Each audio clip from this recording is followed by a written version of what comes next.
Americans for Prosperity is committed to breaking barriers across the country, and Americans for Prosperity is growing across North Dakota. By calling on lawmakers to reduce taxes, spend less, improve health care, and provide second chances, we can empower all North Dakotans to rise.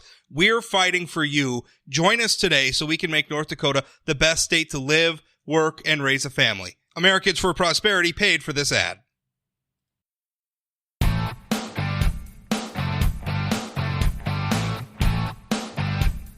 Well, we're all living under, I guess the word for it is quarantine. It's the policies vary from place to place depending on where you're living, or certainly from state to state. But essentially, businesses are closed, schools are closed, life is not going on as it normally does, and that's hard. We're stuck in a position where we don't have a lot of good choices, and we have a debate that's going on right now about when we should open. Some think we should open immediately. Some think we should open very soon. Some think that we should be closed for the foreseeable future. Joining me now is State Representative Dan Ruby.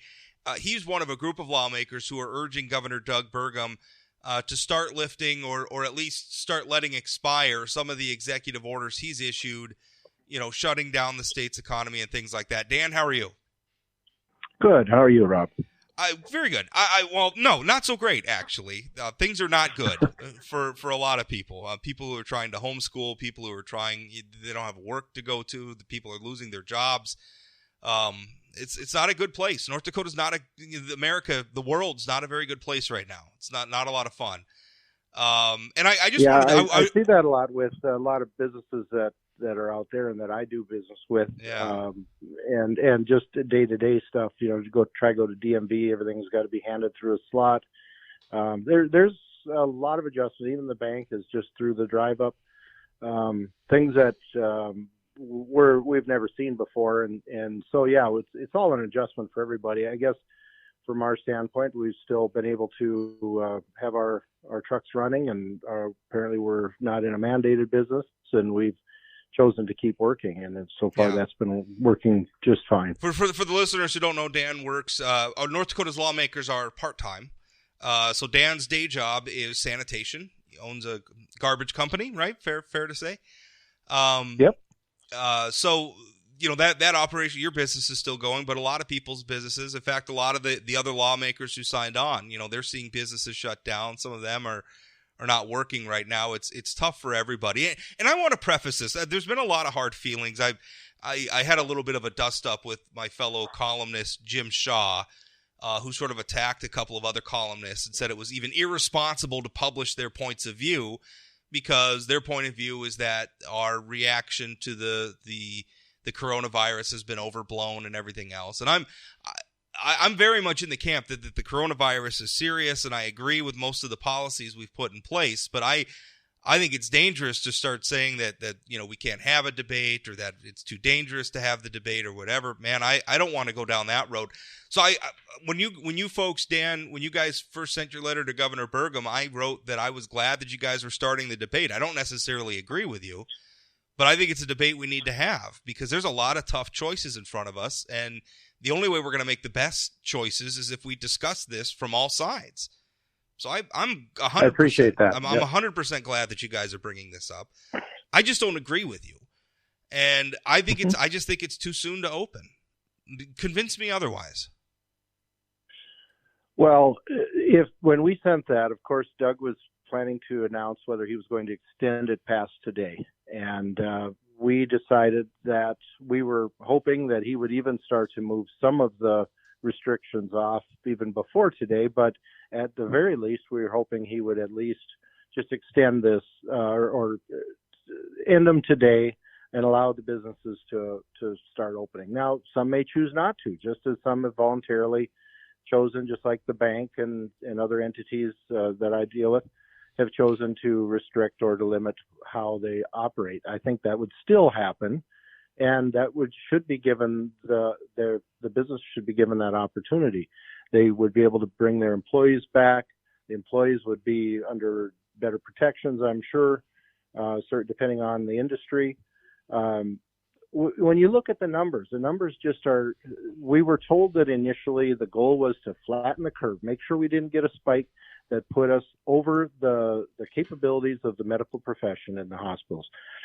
We succeeded on that immediately. And I'm not going to be an armchair quarterback and say whether or not we should have closed things down right from the beginning. I've even heard some say it should have been earlier than that or later than that. I don't even want to go there. That it was a decision that was made. We all said, you know what, this could be very serious. Let's agree with this and accept it. We'll live our lives the way we'll have to. We'll make the adjustments and we'll see how bad this is. And we did. And everybody, I think, was pretty cooperative, and especially in North Dakota, and probably better in some segments than others. However, now that we didn't get the spike that they were fearing, we didn't need to flatten the curve because it never spiked. Now, the number of cases we have is always growing because they're testing more and they're finding more people affected.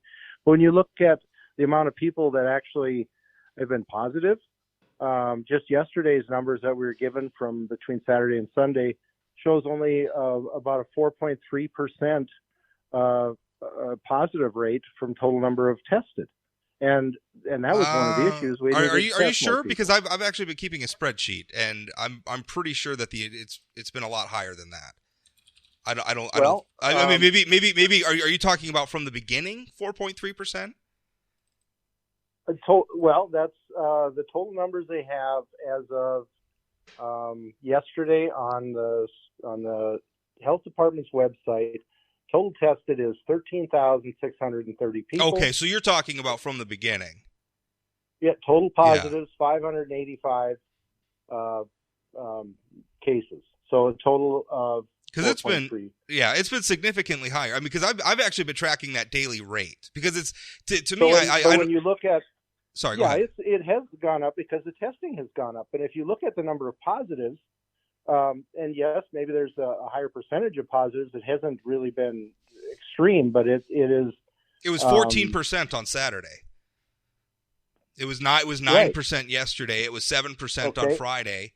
You know, we've been north of the number of hospitalized is still at 15. Yeah, but that's a lagging indicator. I mean, we saw that from the beginning where people would get tested as their symptoms become more acute, then they begin to be hospitalized. But I have a feeling that hospitalized. It stayed between 12 to 15 now for a few weeks. Yeah, and the rate stayed down around. You know, that was back when the rate was hovering right around 3 to 4%. But we've been at a significantly higher rate for over a week now. I have a feeling, and I could be wrong, Dan. I'm not an epidemiologist. I'm an internet loudmouth, so I don't know. But I have a feeling if we have a higher rate of positive tests, which we have for about a week now, significantly higher, about double what we saw before, we're going to see those hospitalization rates go up. And to me, we have 187 who have already recovered. Sure. So there's only 250 cases, and of those, 15 are in the hospital. Yeah. That is not reason to hold our whole state down. And in my view, you know, I was asked, well, so you want to open it all up and you know, just let it go wild? Well, no. If you want to do it piecemeal, if you want to, the western part of the state, and certainly the northern part of the state, has seen very little, if any, cases. In some states or some counties haven't seen any cases. They don't need to be shut down to the level that they are in. The vast majority have been in Cass County. I'm guessing more Fargo, but they do it by county, so Cass County. And then Grand Forks County has just recently had the spike, mainly because of one or two instances of specifically the one manufacturing plant for windmills. I just don't see how that justifies shutting down and locking down the whole state. And somebody asked me, well, what if it goes up after we had opened? And I said, you can guarantee that is, whether we do it now or whether we do it in a month, that is going to go up because people are going to have more exposure. But the level that people are exposed to is such a slow pace right now.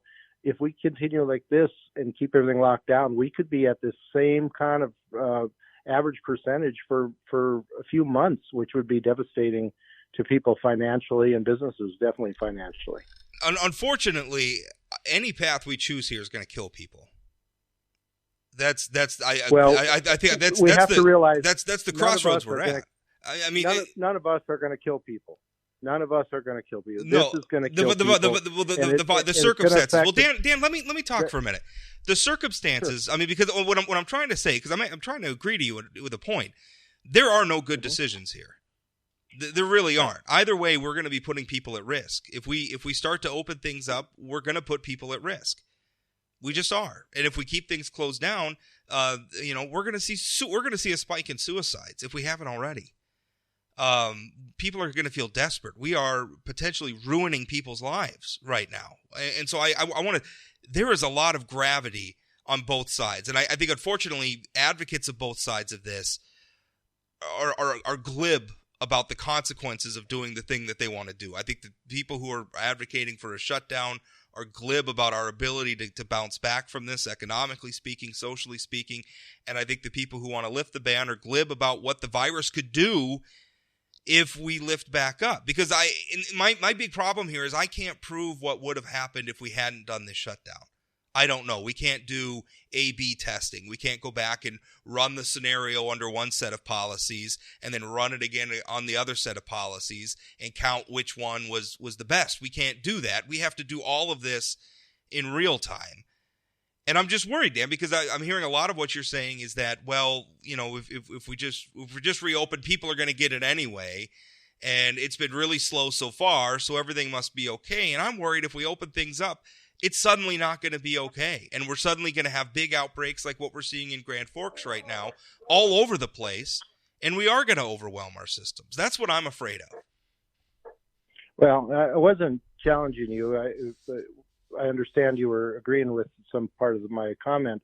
But what I was responding to is there's people that are ready to look for blame to anybody that is advocating for. I'm not blaming. My point is, it's a terrible situation, and we have terrible choices. It's going to. And the truth is, it is going to happen. And the governor, if he opens up, is not going to kill people. The disease is going to kill people, and the idea that us staying at home and closing things down is going to prevent a segment of the population from being exposed has never been the goal. The goal has always understood that the same amount of people in a matter of time, depending on what period of time that is going to come in contact with this unless there's truly a vaccine, which we're a long ways from that. And so the idea is to spread it out, to not tax the medical facilities. And that has been done. And so it's time to open it up. And obviously the nursing homes probably better not let people in because those people are very vulnerable. There's certain segments that are still going to be locked down and take strong precautions on this, as they should. So I'm not saying that everybody should be forced to immediately open and give everybody the same access that they had before. I'm just saying it's time to start letting restaurants, bars, hair salons, massage therapists, all the people that work and are relying on those their livelihood to put food on their table and to keep their businesses alive. That's where, like you said, the stress is going to come in with potential suicides or substance abuse or other problems, domestic violence, and it's sad to see. It is really sad to see, and people, you see it on the stress. So that's why I'm saying it's time to start moving this in the direction of opening it up. And I'll say right here, some of the language that I've been hearing Doug Burgum talk about is that I won't even count that he's going to open it up on May 1st. He seems to indicate that leaving the door open, that he may extend it on longer than that, which I again think is the wrong thing to do. And I think the fear of what we were talking about, of the first person that opens it up and somebody dies, they're going to say, oh, see, that was the reason they died, is because we opened it up too soon. I think that's what's part of why Doug Burgum is not real comfortable with opening it up. And he says he's following data. He's letting the data speak, and that's where the language he's using right now to say that it's not necessarily reliant on the calendar. I think he's going to extend it out longer than this, and that's not going to be helpful to our economy or to people's livelihoods, and unnecessarily, in my opinion, and the opinion of many others. And I've read Some people off and on. I try to gather everything I can from all sides. And there's a lot of people saying that this is not necessary. We're not taxing it. If it went up a little bit and people got exposed a little sooner, we'd get the immunity a little faster, and we'd be better on track. But I think keeping everything locked up like it is just the wrong policy. I don't want to be locked up. I don't want to be homeschooling my kids right now. I want to be able to get out of my house and go places and do things. I work from home anyway, so my job has largely continued. But I don't like this situation. I don't want to be locked down. I'm not enjoying this at all. In fact, I despise it. I hate it. But here's the thing, because you just talked about immunity. It seems to me like that's an open question right now. Like it's not clear at this point that we know that people who have had coronavirus can't necessarily have it and get it and spread it again. I was just listening to Dr. Fauci over the weekend saying that a lot of these antibody tests that are going out there are not accurate. They've been there hasn't been a lot of clinical testing on them. They've sort of flooded the market and they got that go ahead, but we don't necessarily know that those tests are accurate, and we don't necessarily, it's an open question right now, if you've already had coronavirus once, that you can't get it again. And I feel like that's a question we should answer before we open up. I feel like if I had a better answer to that question, I'd be more willing to say, okay, let's open up. But if we open up and even the people who've already had it and we're not generating any sort of immunity, Dan, I think that would be a terrible mistake. But I think all the other types of coronaviruses that have been out there, and there's been several, have, first of all, we didn't lock ourselves down like we did this time. My fear is, what are we going to do the next time some virus comes? Are we going to do this every time? Well, SARS never made it. Like for instance, SARS was the last big one, right? SARS. Yeah. SARS and MERS and it never really Ebola. it never really made it to our shores. Specifically because it was locked down in other countries. I mean, they got a handle on it first. And that's really the big disservice that China has done to us in this situation, unfortunately, which is a whole other thing that we can talk about. And that'll all be, that'll all be shaken out in the coming days, maybe even years. But it would be unusual, I think, and I'm not a doctor or an expert in viruses at all, but it would seem odd that out of all the other coronaviruses, and you said, yes, SARS didn't come here, but you don't hear of people getting it over and over as well. And same with MERS, Ebola I don't know if that's a coronavirus, but the human body generally builds immunity to those types of viruses. And I don't know why they think this one would be so much different. And if there is some difference, in a vaccine, if we can't do that, then a vaccine isn't even going to help. So then are we just going to all live in our houses all separately from everybody forever? It's just not going to happen. No, this is not the new normal. I mean, eventually we're going to get past this. But look at how many people recovered. Like I said, look at how many people recovered. So and a lot of people have recovered. Way more people have recovered, with 10 people who died as of yesterday. And that's sad to hear. In North Dakota, it's been a lot more elsewhere. But I think one of the reasons why North Dakota. I'm not talking about opening up every state. I'm talking about opening up North Dakota, and that's why I'm using North Dakota numbers. Yeah. So and all of those. But what if our numbers are what if our numbers are so low because of what we've been doing, Dan? What if we lift things up and we just see an explosion? Well, I don't think we'd see an explosion. We would see a little higher rate, which is what they say needed to happen because we're not, even with this lower rate, we're eventually going to get the same number, is what they're saying. We're going to have the same number if we wait for 3 more months. We're going to get the same numbers if we open it in a month and have all them in 1 month instead of 3 more months. What they always said was, we can't stress the medical community, and that was their goal. It was never to prevent people from getting exposed. It was not to get them exposed too quickly. And that is where we seem to get off of forgetting what the initial goal was. And now all of a sudden, when we've accomplished that, then they move the goalpost and, now it's a different criteria. Now we got to look for different criteria. And that isn't what was stated in the beginning. And I think that is where people's frustrations comes. And you see that today that there's a protest that has went on or going on.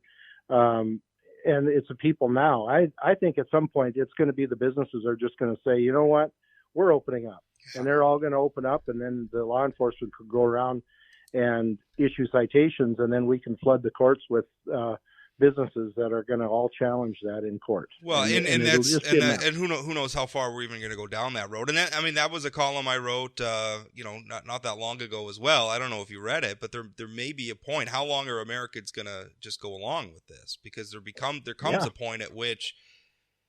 Yeah. I was making this argument because I keep hearing a lot of people saying, well, we ought to be writing tickets to people having house parties and everything else. And I said, if American public policy requires buy-in from the public, we don't live in a police state. We are not prepared, nor should we be, to just enforce policy at the point of a gun. But our democratic process exists because the policy that we create is supposed to be, at the very least, even people who lost in that political debate, can at least say, okay, well, there was a process and the policy was fairly passed, even if I disagree with it. And so therefore, I'm going to follow it. That's the social contract in a society like ours, is we're all going to follow the laws, even if sometimes we disagree with them. But if you pass a law or institute a policy that a majority of the public feels is unjust, people just aren't going to follow it. And we saw that with alcohol prohibition, where the government tried to prohibit the sale and use of alcohol, and it never really stopped anybody from getting alcohol. We just found a lot of different ways, most of them illegal, to get it.